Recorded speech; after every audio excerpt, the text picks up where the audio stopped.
ప్రతి సంవత్సరం వందల టీఎంసీల నీళ్లు వృధాగా కిందికి సముద్రంలో పోయి కలుస్తూ ఉంటాయో వాటిని ఒడిసి పట్టి ప్రతి నీటి బొట్టును కూడా తెలంగాణలోని బీడు భూములకు మళ్లించాలనే ఒక అద్భుతమైన ఆలోచన చేసి మేడిగడ్డ నుంచి మొదలు పెడితే అన్నారం సుందిల్లా బరాజులతో సహా ఒక 19 బరాజులు, రిజర్వాయర్లు, పంప్ హౌజులు, వందల కిలోమీటర్ల గ్రావిటీ కాలువలు, వేల కిలోమీటర్ల పిల్ల కాలువలు, ఓవరాల్ గా చూసుకుంటే ప్రపంచంలోనే అతిపెద్దదైన multi stage lift irrigation project Kaleshwaram రూపంలో కేసీఆర్ గారు నిర్మించడం వల్ల భారతదేశంలోనే తెలంగాణ రాష్ట్రం ధాన్య భాండాగారంగా మారింది. భారతదేశానికే మరి పంజాబ్ను, హర్యానాను తలదన్ని మరి నీటి సమృద్ధిని సాధించడం వల్ల వ్యవసాయ విస్తరణ కూడా అపారంగా జరిగింది. దురదృష్టం మరి మేడిగడ్డలో జరిగిన ఒక చిన్న సంఘటనను పట్టుకుని దానిని భూతద్దంలో చూపెట్టి మొత్తం కాళేశ్వరం ప్రాజెక్టే ఒక విఫల ప్రయత్నంగా చేసే క్రమంలో భాగంగా రేవంత్ రెడ్డి గారి ప్రభుత్వం గత 8 నెలలుగా లక్షలాది మంది రైతుల జీవితాలతో చెలగాటమాడుతా ఉన్నది. సరిగ్గా ఇదే రోజు పోయిన సంవత్సరం ఎక్కడైతే ఈ రోజు మేము నిల్చొని ఉన్నామో లోవర్ మానేర్ డ్యామ్ లో 12 పైచిల్కు టీఎంసీలు ఆనాడు, అంటే సగానికి పైగా కెపాసిటీ ఆనాడు లోవర్ మానేర్ డ్యామ్ లో ఉండేది. సరిగ్గా ఇంకో 5 రోజుల తర్వాత పంపింగ్ అనేది టైం చేయడం వల్ల ఎల్ఎండి 24 టీఎంసీలు కూడా ఆనాడు మేము నింపి రైతుల గుండెల్లో ఒక భరోసా నింపగలిగినాం. కానీ ఈ సంవత్సరం ఇప్పుడే అధికారులతో మాట్లాడుతూ ఉంటే అధికారులు స్పష్టంగా చెప్తా ఉన్నారు, ఇప్పటికి 45% తక్కువ వర్షపాతం నమోదైంది ఈ సంవత్సరం. భవిష్యత్తులో సెప్టెంబర్ మాసం దాకా వర్షాలు కురిసే అవకాశం ఉన్నా దానికి గ్యారంటీ లేదు. కాబట్టి పంపింగ్ అనేది ఇంకా మేము నిర్ణయం తీసుకోలేదు అని అధికారులు చెప్తా ఉన్నారు. ఇవాళ అక్కడ లక్షల క్యూసెక్కుల నీళ్లు కిందికి పోతా ఉన్నాయి ప్రతిరోజు కిందికి గోదావరి నదిలో.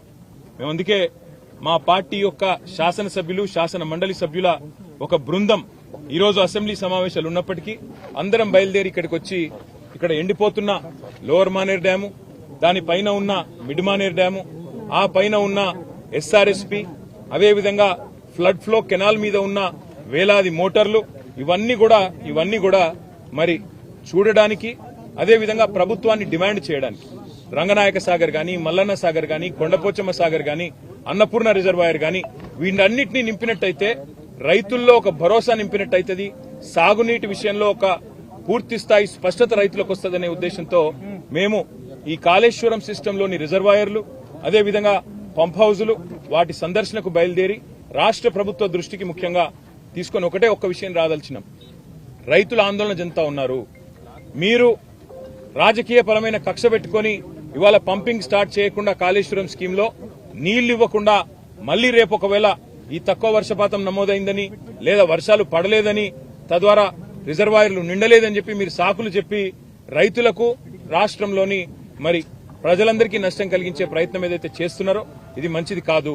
ఇవాళ కన్నెపల్లి దగ్గర బ్రహ్మాండంగా మీరు పంపు ఆన్ చేస్తే ఈ అన్ని రిజర్వాయర్లు కూడా పైన 90 టీఎంసీలలో ఈరోజు కేవలం అక్కడ 23-24 టీఎంసీలు ఉంది శ్రీరామ్ సాగర్ లో అని చెప్తున్నారు. తర్వాత మిడ్ మానేర్ లో 5 టీఎంసీలు ఉన్నది, ఎల్ఎండిలో 5 టీఎంసీలు, అంటే 140 టీఎంసీలకు గాను ఈరోజు కేవలం మనకు 35 టీఎంసీలు కూడా నిండి లేదు. ఇంకా పెద్ద ఎత్తున పంపింగ్ చేసుకునే అవకాశం, వెసులుబాటు ఉంది. దాంతోపాటు మీరు మల్లన్న సాగర్ లో 50 టీఎంసీలు, కొండపోచమ్మ సాగర్ లో 15 టీఎంసీలు నింపితే కేవలం రైతులకే కాదు హైదరాబాద్ మహానగరానికి కూడా రేపటి మంచినీళ్లకు గాని, మార్గమధ్యంలో ఉండే వేలాది గ్రామాలకు, ఇతర జిల్లాలకు, నియోజకవర్గాలకు కూడా మంచినీటికి కూడా ఇబ్బంది లేకుండా మనం రేపటికి మేనేజ్ చేసుకునే అవకాశం ఉంటుంది. ఎన్నిటినీ పక్కన పెట్టి రాజకీయపరమైన కక్ష, కేసీఆర్ గారిని బద్నాం చేయాలని చెప్పి మీరు 8 నెలలుగా చేసిన ప్రయత్నం అందరికి కనబడతానే ఉంది. మేడి పండు అయిపోయిందని, మేడిగడ్డ ఏదో కొట్టుకపోతుందని, లక్షల కోట్లు కొట్టుకపోయినాయని మీరు చేసిన ప్రచారాలన్నీ ఉత్తివే అని చెప్పి స్పష్టంగా తేలిపోయింది. ఇవాళ మా శాసనసభ్యుల బృందం, మా శాసన మండలి సభ్యుల బృందం మేమందరం కూడా క్షేత్రస్థాయి పరిశీలనకు వచ్చి ఎండుతున్న రిజర్వాయర్లు, మండుతున్న రైతుల గుండెలు ఇవన్నీ శాసనసభ సమావేశాల్లోనే మీ దృష్టికి తేవాలన్న ఉద్దేశంతోనే మా పార్టీ అధినాయకులు కేసీఆర్ గారి ఆదేశం మేరకు, గంగుల కమలాకర్ గారి సూచన మేరకు మేమందరం కూడా రావడం జరిగింది. తప్పకుండా రైతుల పక్షాన రాష్ట్ర ప్రభుత్వాన్ని శాసనసభ సమావేశాల్లోనే నిలదీస్తాం, అడుగుతాం. ఎందుకు పంపింగ్ చేయడం లేదు? ఇవాళ దాదాపు 10 లక్షల క్యూసెక్కుల నీళ్లను తట్టుకుని, వరదను తట్టుకుని మేడిగడ్డ బ్రహ్మాండంగా టీవీగా నిలబడి ఉంది. అందుకే మేమనేది రాజకీయాలు వదిలిపెట్టండి, ఎలక్షన్లు అయిపోయినాయి, ఇంకా కూడా రాజకీయ ప్రయోజనాల కోసం, రాజకీయం కోసం వాళ్ళ రైతుల జీవితాలతో చెలగాటం ఆడవద్దని చెప్పి కూడా రేవంత్ రెడ్డి గారికి ప్రభుత్వానికి విజ్ఞప్తి చేస్తూ అధికారులతో మా సంప్రదింపులు కొనసాగుతాయి. అవసరమైతే అన్ని రిజర్వాయర్లు పోతాం. ఈరోజు కేవలం ఎల్ఎండికి వచ్చినాము. రేపు ఉదయం కన్నెపల్లి పంప్ హౌస్ పోతా ఉన్నాం. అదేవిధంగా మేడిగడ్డ బరాజ్ పోతా ఉన్నాం. అక్కడ కాళేశ్వరం వాతావరణం అనుకూలిస్తే అన్ని కూడా రేపు మధ్యాహ్నం లోపల చేసి మళ్లీ శాసనసభ సమావేశాలకు తిరిగిపోతాం.